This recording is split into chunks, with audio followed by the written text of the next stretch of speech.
Positive vibes, स्वतःची ऊर्जा बदला आणि स्वतःचं आयुष्य हळूहळू बदलताना पहा. कधी कधी आपण हसतो, काम करतो, लोकांमध्ये वावरतो, पण आतून काहीतरी कमी वाटतं. ते दुःख नसतं, तो राग नसतो, तर ती असते थकलेली एनर्जी. आजचा हा व्हिडिओ कुणाला बदलायला नाही, कोणावर आरोप करायला नाही. हा व्हिडिओ आहे स्वतःला पुन्हा शांत आठवण्यासाठी. आज आपण बोलणार आहोत पॉझिटिव्ह वाइब्सबद्दल. नमस्कार, मी सुषमा. स्वागत करते तुमचं माझ्या यूट्यूब चॅनलमध्ये, ज्याचं नाव आहे पॉझिटिव्ह स्ट्रेंथ विथ सुषमा. आता सगळ्यात पहिली गोष्ट म्हणजे पॉझिटिव्ह वाइब्स म्हणजे नेमकं काय? तर पॉझिटिव्ह वाइब्स म्हणजे नेहमी आनंदी राहणं नाही, नेहमी स्ट्रॉंग दिसणं नाही आणि सगळं सहन करणं तर अजिबातच नाही. पॉझिटिव्ह वाइब्स म्हणजे स्वतःच्या भावना ॲक्सेप्ट करणं, आतून क्लिअर असणं, स्वतःशी ऑनेस्ट असणं. तुम्ही बाहेरून किती कॉन्फिडंट दिसता यापेक्षा तुम्ही आतून किती शांत असता हे जास्त महत्त्वाचं असतं. आपली एनर्जी कधी कधी कमी होते. आता तर ती का कमी होते याचीही काही कारणं आहेत. त्यातलं सगळ्यात महत्त्वाची कारणं म्हणजे आपण स्वतःला सतत प्रूव्ह करत असतो. जिथे आपली किंमत नाही तिथे थांबतो आणि मीच ॲडजस्ट करतोय असं सतत म्हणत राहतो. लक्षात ठेवा, तुम्ही ॲडजस्ट करत राहिला तर तुमची एनर्जी ड्रेन होत राहते. पॉझिटिव्ह वाइब्स म्हणजे स्वतःला सतत कमी न करणं. आता निगेटिव्ह वाइब्स काय आहेत हेही आपल्याला माहीत असलं पाहिजे.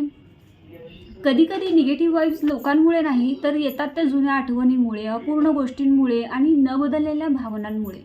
तुम्ही स्ट्रॉंग आहात म्हणून तुम्ही आज सगळं साठवता, पण लक्षात ठेवा, जे आज साठतं ते बाहेर एनर्जी म्हणून दिसतं.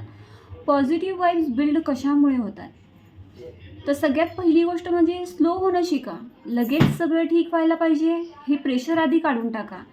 Healing takes time and that's okay. Sometime it's okay to be not okay. Second one, सगळ्यांना उत्तर देणं थांबवा. प्रत्येक एक्सप्लेनेशन तुमचं काम नाही आहे.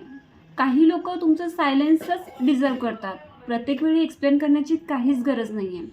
Third one, boundaries is equal to peace. जे तुमचं मन डिस्टर्ब करतात त्यांना ॲक्सेस देणं ही तुमची जबाबदारी नाही आहे. बाउंड्रीज सेट करणं म्हणजे इगो नाही आहे, तो सेल्फ रिस्पेक्ट आहे. पॉझिटिव्ह वाइब्स आणि silence.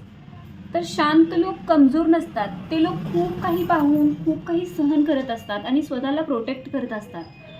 Silence is not empty, it's healed. तुमची वाइब्स काही लोकांना का त्रास देतात? असं होतं ना की आपल्यामुळं कुणाला तरी त्रास होतोय किंवा मे बी. तर काय होतं की तुम्ही रिॲक्ट करत नाही, मग तुम्ही व्हॅलिडेशन मागत नाही, मग तुम्ही गिल्टमध्ये राहता. अशा वेळी तुमच्या पॉझिटिव्ह वाइब्स लोकांना त्रास देतात. तुमचं शांत राहणं लोकांना अस्वस्थ करतं, पण लक्षात ठेवा, तुम्ही लाईट आहात म्हणून अंधार अनकम्फर्टेबल होतो.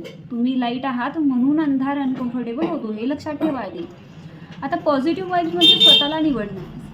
Choose yourself. पॉझिटिव्ह वाइब्स कधी येतात माहिती आहे का? जेव्हा तुम्ही रॉंग अटॅचमेंट सोडता, स्वतःला दोष देणं थांबवता आणि पीसला प्रायोरिटी देता.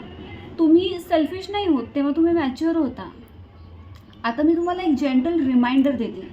तुम्ही सगळ्यांसाठी स्ट्रॉंग राहिलात आणि स्वतःसाठी जेंटल व्हा. तुम्ही सगळं कंट्रोल करू शकत नाही, पण स्वतःची एनर्जी नक्की कंट्रोल करू शकता. जर हा व्हिडिओ पाहताना तुमचा श्वास थोडा हलका वाटला असेल तर समजा तुमचं मन पॉझिटिव्ह वाइब्स आठवते. हळूहळू जगा, शांतपणे ग्रो व्हा आणि स्वतःला हरवू नका. कारण पॉझिटिव्ह वाइब्स म्हणजे परफेक्ट लाईफ नाही, ती शांत मनाची निशाणी आहे. जर हा व्हिडिओ तुमच्या मनाला लागला असेल तर कमेंटमध्ये लिहा choosing positive vibes. Video save करा, कारण शांतता रोज लागते. आणि भेटू मग पुढच्या व्हिडिओमध्ये. नमस्कार.